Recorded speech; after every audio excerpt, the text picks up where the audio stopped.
weeks ago, and he's here with us this morning to meet the board and get a sense of how our MCIDC board meetings function. He's been doing a great job so far. He's supporting the team in a number of capacities, learning the greats, working with Robin on some bond reporting work required by the ABO. So welcome, Quinn. He's sitting right over here. All right, Quinn. Recent graduate from RIT, very talented and an Excel wizard. So Say hello to YouTube too. All right, we're back on. You're back on. Okay. The financial report, Greg. Thank you. Good morning, everyone.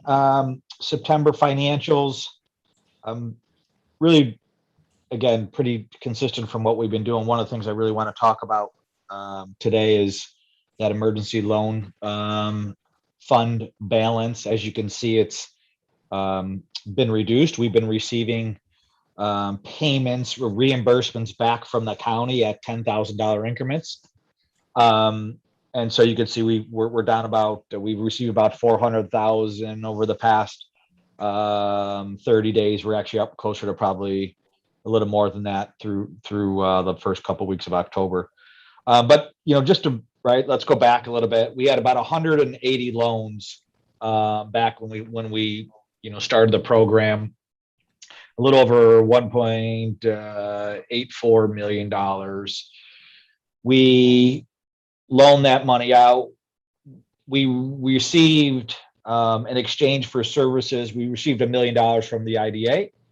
We loaned out 1.84, so approximately 840,000 of the IDC's cash flow. We will be receiving almost all of that back, right, into the IDCs. The county, based on the program, if everyone submits their application and request the grant to be forgiven, we will receive $1.84 million back from the county. So the IDC will have a little bit of a pickup there, right? Because in terms of the money that we loaned out, if you combine that with the IDA money. So like I said, we are planning on receiving all of that money back over the next, hopefully, couple months.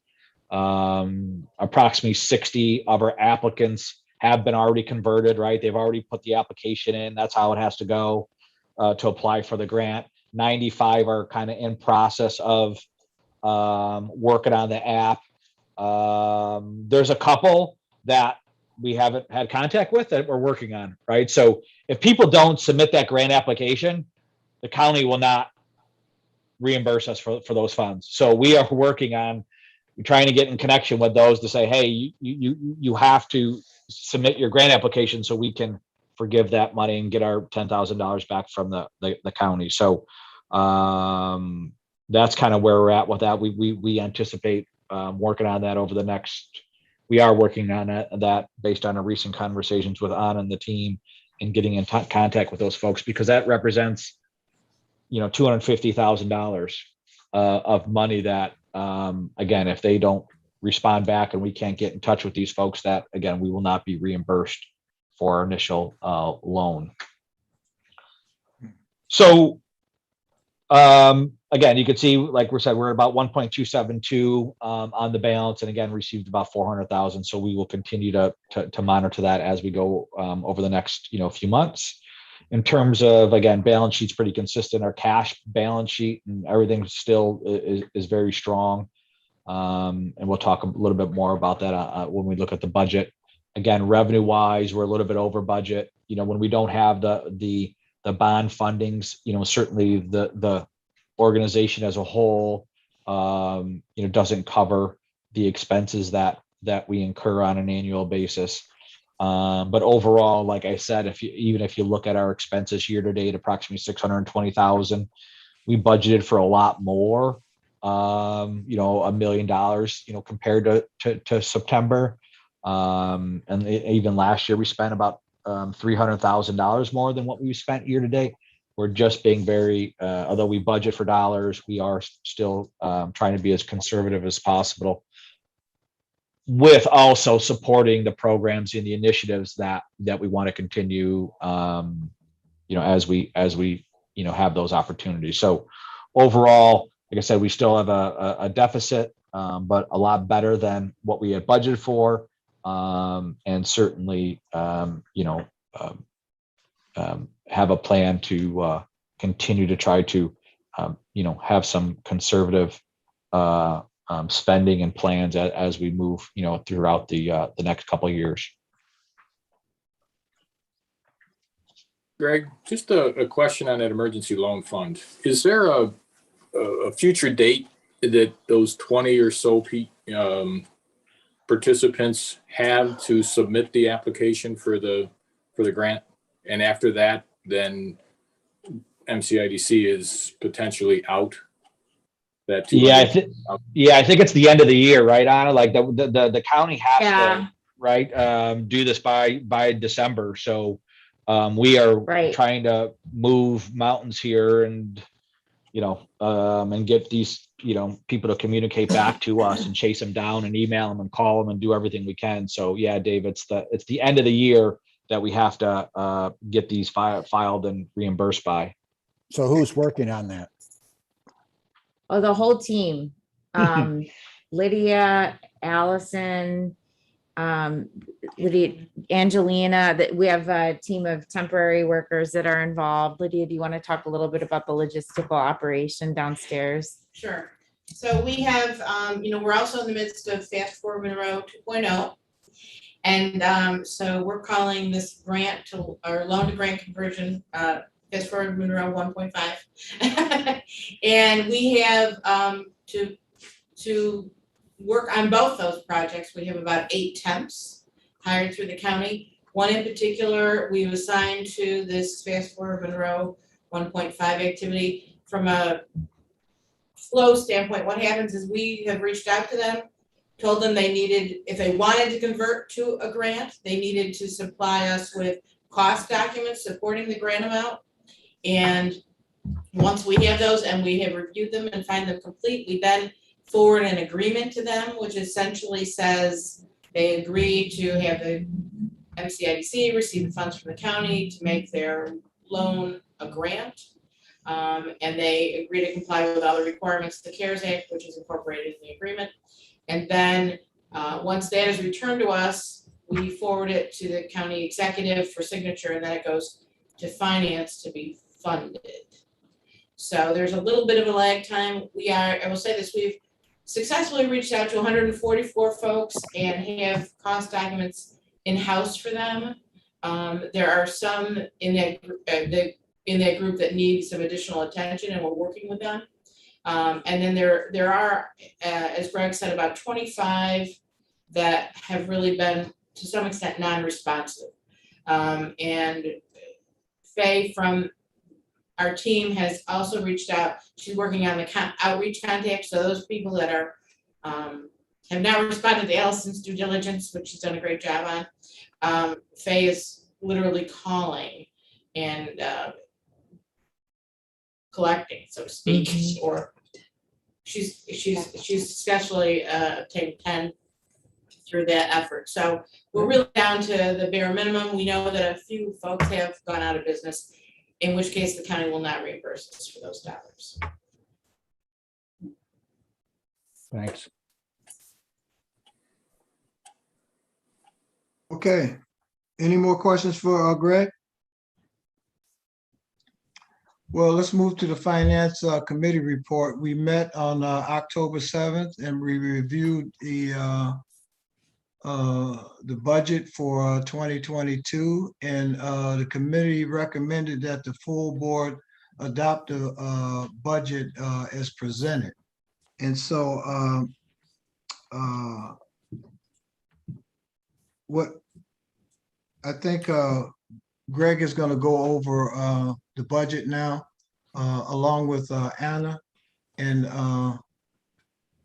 we'll move to that right now. I can kind of cue up Greg a little bit with some introductory remarks, if that's okay. I'll keep it short. During our finance committee meeting, we talked about this budget and the longstanding effort to balance the books, which has been challenging given the unpredictability of the revenue stream, which is bond income, and at matching, our outflows, which are really community focused, program focused. And I wanted to remind the board that, our mission, the mission statement for the Monroe County Industrial Development Corporation is to provide resources to qualified for-profit businesses and not-for-profit organizations, resulting in retention of and creation of jobs and employment opportunities in Monroe County and in the surrounding counties. We've done tremendous work as a board, and I want to thank all of you for your volunteer service to MCIDC and to Monroe County.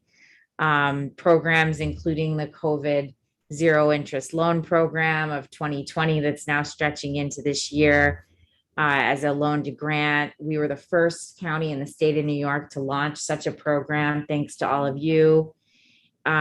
We have, right now you may have been reading in the news about the crisis. It's difficult to find folks with commercial driver's licenses. We have a unique program partnership with BOCES where we provide free subsidized training for CDLs, and that program is being heavily utilized right now to help recruit school bus drivers and bus drivers for RTS and other programs. The BOCES Summer Advanced Manufacturing Experience Program, the Rochester Multi-Craft Apprenticeship Prep Program with the building trades, the Rochester Museum and Science Center Summer Youth Employment Program. Upcoming in the next year, we're going to launch a retain program with a focus on retaining more college students here in the county and the region. We're taking on the city of Rochester's SBA 504 loan portfolio and the Women's Business Center SBA grant opportunity. We're still waiting to hear from the SBA. My last correspondence with them was late last week. They said it's still under review. We'd hope to hear from them. But that's going to be a huge opportunity on the horizon if we get it, which we're optimistic. All of these things have a tremendous impact in Monroe County and the region on the workforce and the economy, but they don't generate revenue for the corporation, right? They're not money makers, even though, like with the SBA portfolio, for instance, we take on fee revenue for the loans. We're not turning a profit on that. What's unique and special about MCIDC compared to other county boards and bodies and initiatives, and really one of a kind, is that we have a direct connection to the county executive. You're all appointees of the county executive. There's room on our board for several more members. We're getting interest in the community from folks that want to join. I want to thank Ella, give her a shout out. She put me in touch with someone just recently who's keen to join MCIDC. We have the ability and the flexibility to provide cash incentives and rebates. Our great rebate program, for example.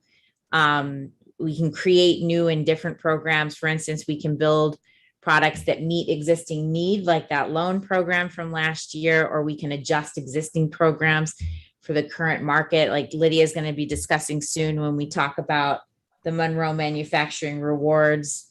There's a temporary program proposal for your discussion and review. And we also have the distinctive capability of being a conduit to issue tax exempt bond financing through Monroe County to benefit area private not-for-profits. And there's really no upper limit to that revenue generation.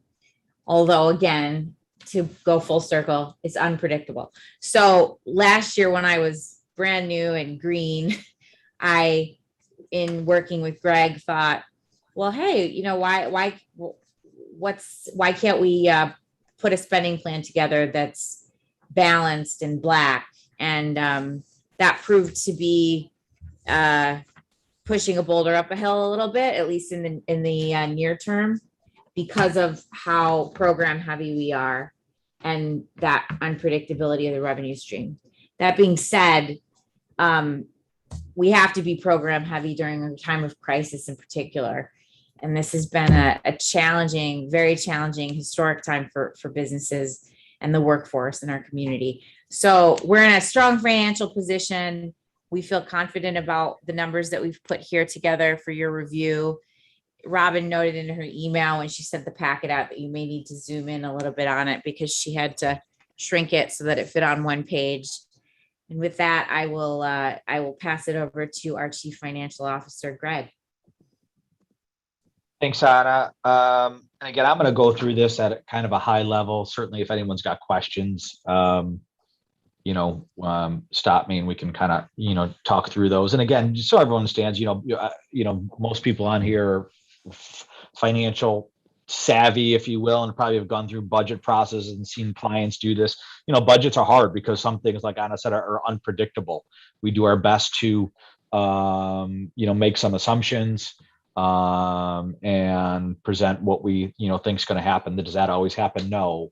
But that being said, as you can see from last year or our current year in 2021, just because we have dollars budgeted, we're not just, spending the money, right? So we're way under budget from where we had budget. We're way under actual through September, what we had budgeted. So we still are going to take that approach and not just spend just because we have the dollars budgeted. So again, overall revenue pretty consistent, a little bit more interest income because our loan revolving loan fund has increased a little bit with I think it's the Mercury print loan, which is our most substantial loan in the portfolio.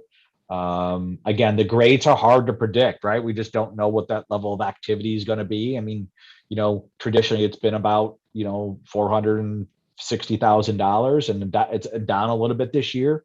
Again, but that it kind of goes back and forth. One year we're up, the next year we're down. And so we kind of try to hold steady there with the grades.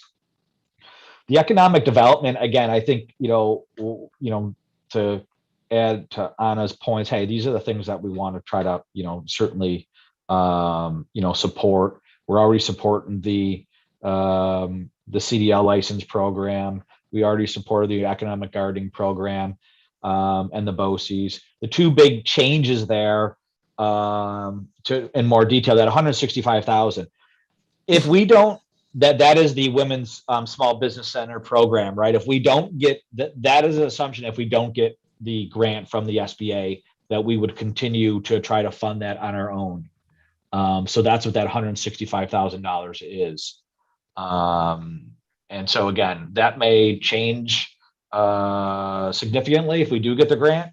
I think that our cost for the first year would be about $75,000. If we do get the grant, that's our match. So that number can change significantly if we do receive that grant. The $265,000, basically, that's mainly the retained program, which represents about $100,000 of that. That again, we're slowly trying to again get that kicked off here. The 165, the excess of that is just potential for programs that we have had some discussions with, or stuff that we just don't know about yet that we wanted a budget for just in case there's programs that come to our desk and we want to support. So those are the real big increases in our budget compared to last year's budget and compared to where we are actual. Payroll, again, you can see it's pretty standard. That does represent one that we've already hired, one full-time equivalent that is already on our team. And that's where that increase in that payroll expense is for 2022. In terms of our overall, overhead, general and administrative, it's pretty consistent from year to year. It's actually budgeted a little bit less than it was a year ago. A lot of that has to do with potentially some increased monitoring fees, some Loki bill fees probably, and some other vendors that we're going to have some additional compliance and monitoring fees on. But overall, like I said, that's consistent from what we've done in the past. And like I said, where we are because of our balance sheet, because of the strength of, our past years, our budget, we're budgeting a deficit of about almost 1.278. But as Anna said, that's a short term. We talked about short term, long term, right? We can't continue to do that, right? As these, obviously the numbers, continue.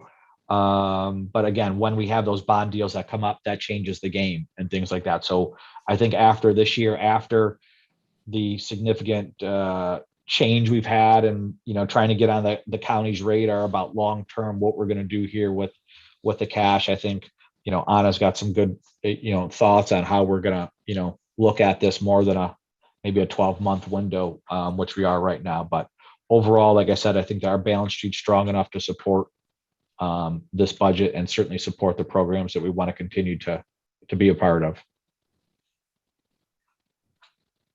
So are there any bond deals in the offing? And if not, are we doing anything to go generate bond income? There is the potential for one that the team is running down. Robin, can you talk about this housing opportunity? Or Rachel, perhaps there was a conversation about a potential That's bond for project. Oh, that's for Comida. Oh, I'm sorry. Okay, excuse me, I misspoke. There's another potential for there's an establishment of a not-for-profit that's building a facility at the Sibley building downtown, a healthcare clinic, and I'm going to be meeting with their leadership team next week, along with the county executive and the administration, to talk to them about this option. But other than that, we don't have any, warm or hot leads in the queue. But that could change at any time. Gotcha. Mhm. And so maybe I missed it, but the new programs we're talking about, like the CDL, did that come to the board? Did we approve that? For Or not? 2021, they did For 2021, it was approved. earlier this year. Okay, earlier this year. Do you know which month that meeting? No, it's all right, as long as it was. I don't keep Okay, track of everything. and you'll recall economic gardening was approved. Yeah, I remember that. And how, and the women outreach center, we approved the 75. Will we approve the 165? That's for the board to deliberate and discuss in going over the proposed budget. We're looking at that 165 as a Contingency. plan B, a contingency if we don't get the grant. We are very confident that we're crossing that finish line. So it's Shouldn't happen. it should happen. Yes, we're speculating that the reason why we haven't heard back from the SBA has to do with other matters that are kind of weighing things down in our nation's capital at the moment. But we're confident that that's going to proceed as planned. And the reason why we wanted to develop a contingency strategy was because at the moment what we've learned throughout the pandemic is that there seems to be a relative dearth of programs serving the Monroe County business community in the retail sector and that smaller stage, early stage entrepreneur stage, and particularly women and minority owned businesses. And we thought, again, hearkening back to my remarks earlier about MCIDC having relative flexibility, we can develop programs and rising to the challenge to meet the need of retail businesses and MWBEs right now. It would be us. So we could develop a technical assistance entity or vehicle within the agency. So when we approve this budget, are we approving that program? Just in the budget, we'll come back to them. We'll come back. You To would be, specifically you're approve. approving the contingency, yes. But we would be coming back to you to close the loop on the Women's Business Center option once we hear back from the SBA. Okay, We'll said another way, the budget is not a pre-approval of any of these potential utilization of expenses. Right. Correct, right. Yeah, I think it's hard because we're in a timing thing, right? We don't really know, but we certainly, didn't want to include it in the budget. And then we go back and say, hey, we want to do this program and it wasn't. So timing is just a little bit off right now. But yeah, Dave, you're exactly right. okay, gotcha. Thanks.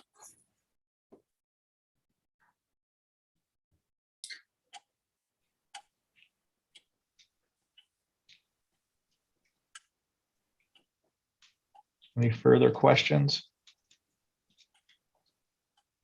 I think Hanif had to run. Yeah, Hanif had to drop off, so Peter Han, we're gonna put you on the spot now as the vice chair, and we'll walk you through like the rest of the motions for the rest of the meeting, if you don't mind taking over. Sure. So what we're, if there's no more questions, I guess we'll just look for a motion to adopt the 2022 operating budget as presented.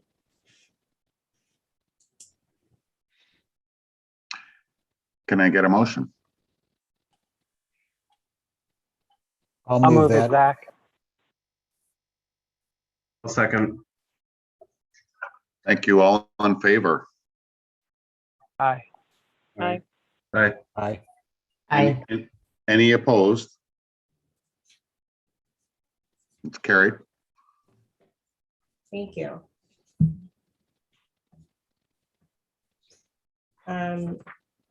Next, we have the temporary restaurant program. I'll introduce this item and turn it to Lydia to talk about some logistics. I just want to discuss this. I want to have a board discussion about this option. We're not asking for a motion today. It's not in their packet. It's not in your packet because we still wanted to We're cleaning up. clean up and tweak the program proposal. So MCIDC offers a product called Monroe Manufacturing Rewards. It's a small cash rebate on equipment purchases. We've been recently in talks with these small emerging food and beverage companies that have set up shop at the Mercantile space located within the Sibley building downtown. There's a food court established there, and local food and beverage entrepreneurs have set up shop there to sell their products. There's a couple that owns a couple of restaurants here in the community that are the primary tenants of the space, and then they essentially sublease the remainder. They own all of the equipment and the entrepreneurs that are located within the Mercantile space pay that family and their business to utilize the space. It's a unique business model. The Sibley project has been underway since it's been just about 10 years now. And because of the fact that these entrepreneurs, these establishments launched during the pandemic, they're not eligible for the county's existing Fast Forward Monroe grant program. But we've assessed the situation. We feel that we might want to do something for them given the state that they're in. And Lydia has in particular been working with them one-on-one and thought we could potentially put together sort of an adjustment of the Monroe Manufacturing Rewards program in a temporary capacity to support these unique kind of micro entrepreneurs who are operating in a space of great historic significance and significance to the economic revitalization of the city of Rochester's Main Street, the Rock the Riverway initiative. There's a number of kind of concurrent efforts underway having to do with the revitalization of downtown. Comida is very involved in the redevelopment of the Sibley building. There are many elements to it. This is one of them.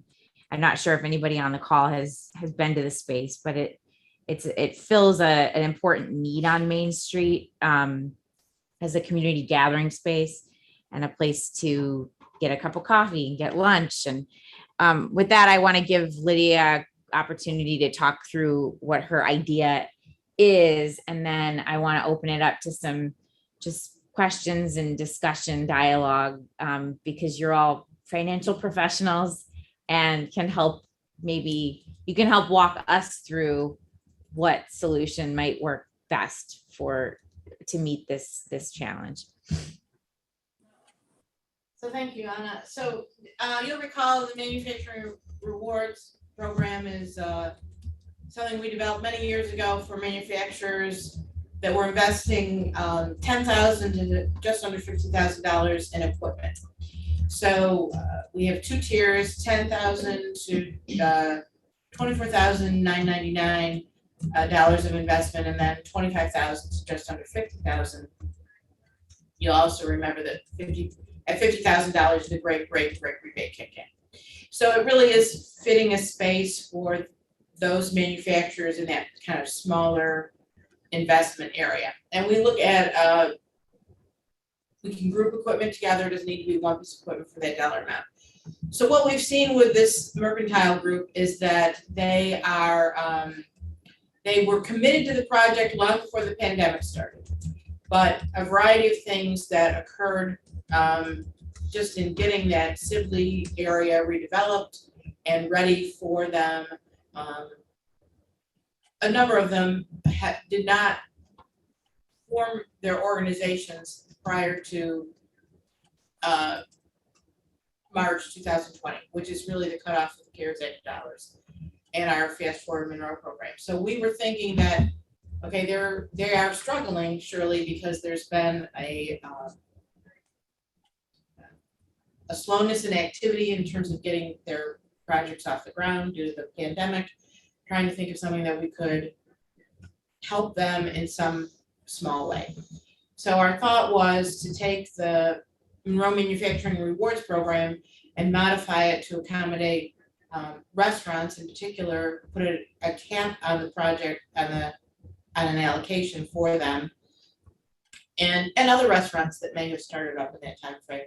But our focus is on those folks at the mercantile. Because as I said, they were committed to the project prior to, it's just formation, timing, et cetera, to work to their favor. So in this way, we would deviate because they are not manufacturers, but they are producers of food.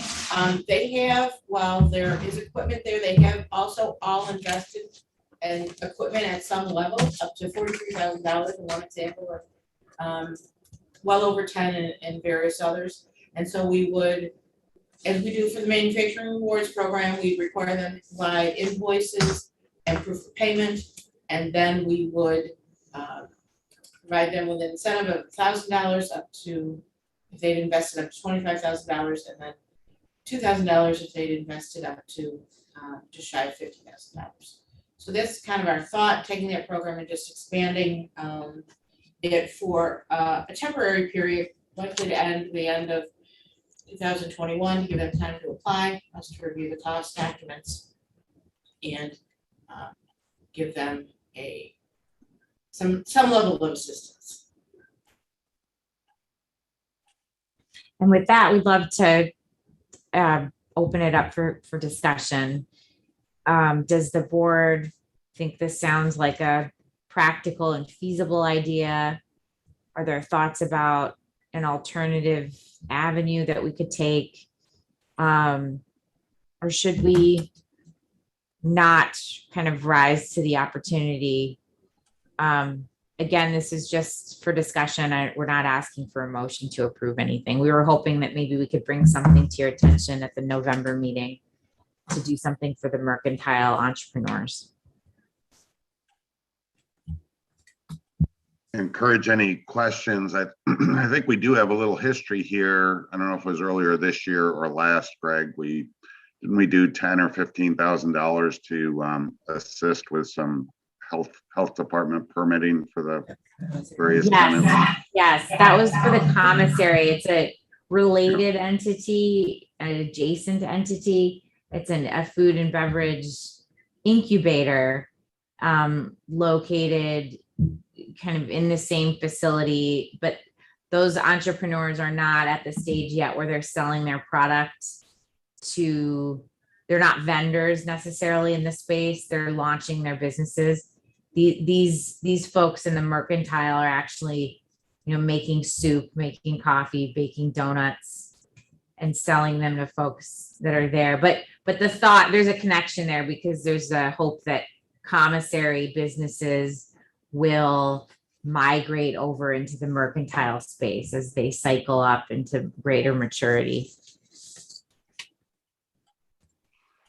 Great. So we made a small investment in the immediate area there, but please encourage your thoughts.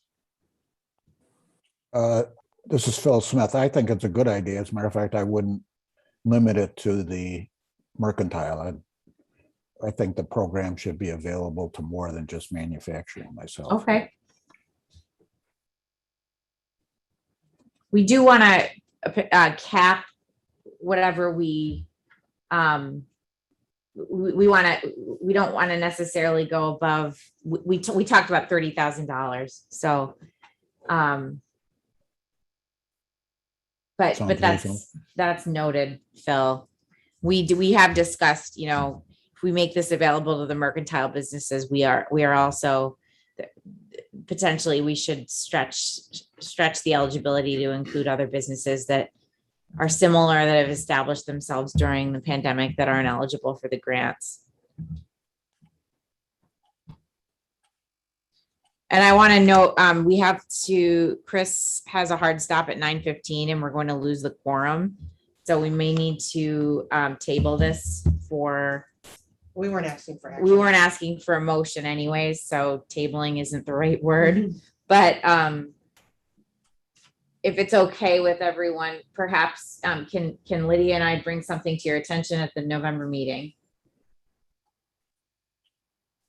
Any issue with that? Sounds good. I'll speak that we'll go ahead and welcome you to bring us some more, and thanks for the introduction. Of course, thank you.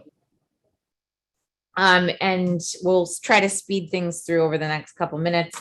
Lydia, can you talk about our Monroe County contract approval? I'm sorry to take over the steering wheel here, Peter. Nope, please do.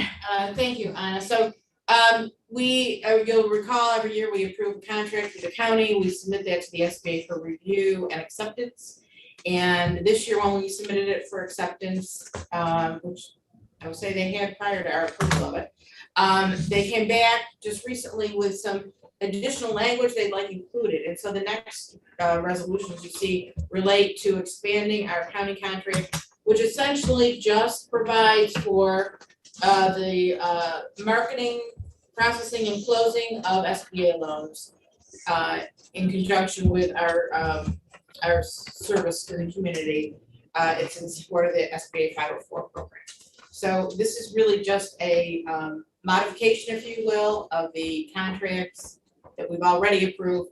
It adds some additional language.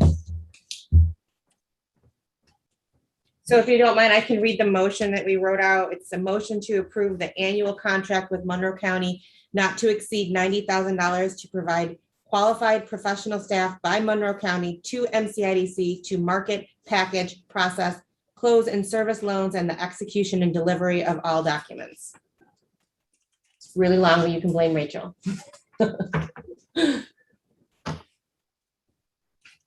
So if we could have a motion. Yeah, we're asking for a motion. I'll make it. Second, Dave Brooks. Chris Johnson.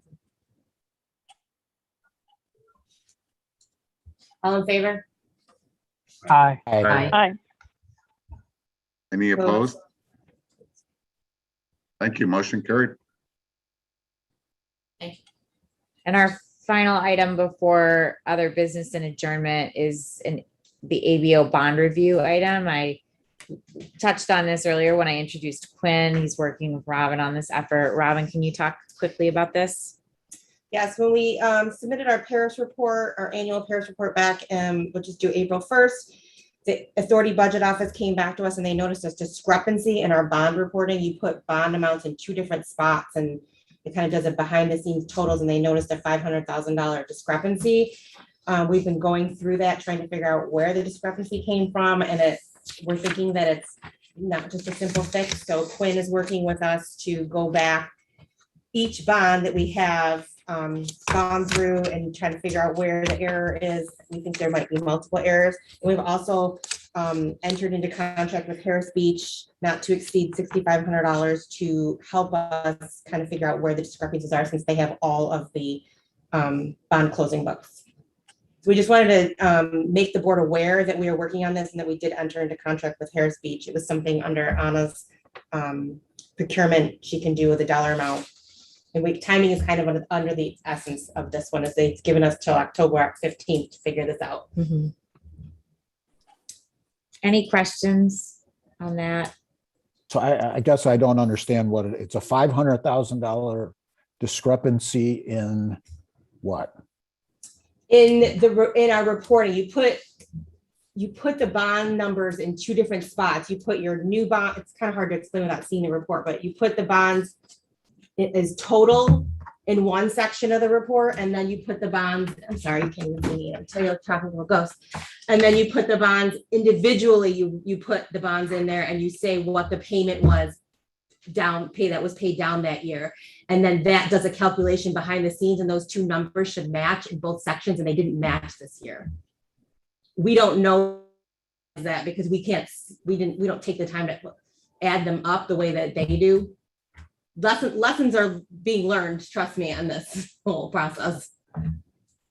So what happened was the ABO flagged that discrepancy, and when staff went in to try to rectify the $500,000 delta, what they learned was there were mistakes in multiple fields of reporting on bonds. Each year we report the principal amount that's been paid down, and there were discrepancies. So the exercise that we're going through at this point is requesting from either the trustee or the bondholder closing balances for year ending fiscal December 31, 2020.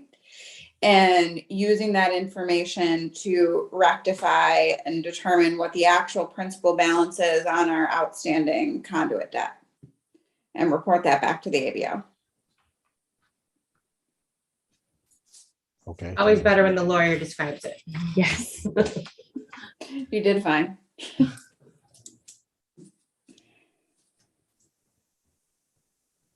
Anna, do you need an action here? Nope. No, we're all set. Just wanted to raise that for your attention, and we'll update you at the November meeting. And hopefully we'll have good news in November about the Women's Business Center. Any other business anyone would like to discuss before Chris has to race? If not, I'd ask for a motion to adjourn. Move it. Thank you. Second. Thank you. Thanks everyone for attending, and we'll look forward to seeing you soon. Thank you.